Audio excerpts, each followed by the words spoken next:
నేను ఆ రోజు ప్రాణదానం ప్రారంభించాను. ప్రాణదానాన్ని ప్రారంభించి కొండపైకి పోయేటప్పుడు వెంకటేశ్వర స్వామి బట్టలు పెట్టేటప్పుడు నా మీద 23 క్లేమోర్ మైన్స్ పెట్టి నన్ను హత్యా ప్రయత్నం చేయడానికి ప్రయత్నం చేశారు. నా కారు వచ్చి కొట్టింది. కారు పోయి ఒక రోడ్డు మీద ఒక ఇల్లు కొట్టి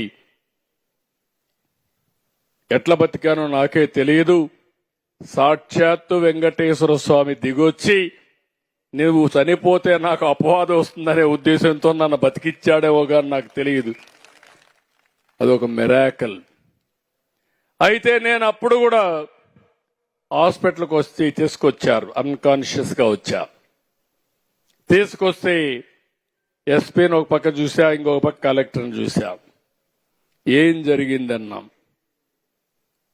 మీ మీద క్లేమోర్ మైన్స్ బ్లాస్ట్ చేశారు సార్ అన్నారు. ఎస్పీని చూసి నీకేం చెప్పాను అని అడిగా. కాసేపు ఆలోచించి తలకొంచున్నాడు. ఎవరైనా కానీ ఇలాంటి దుర్మార్గం చేస్తే నేను మీకు చెప్పింది విఐపిని వేరే వాళ్ళు ప్రొటెక్ట్ చేస్తారు, చేసిన వాడిని పట్టుకునే బాధ్యత మీది.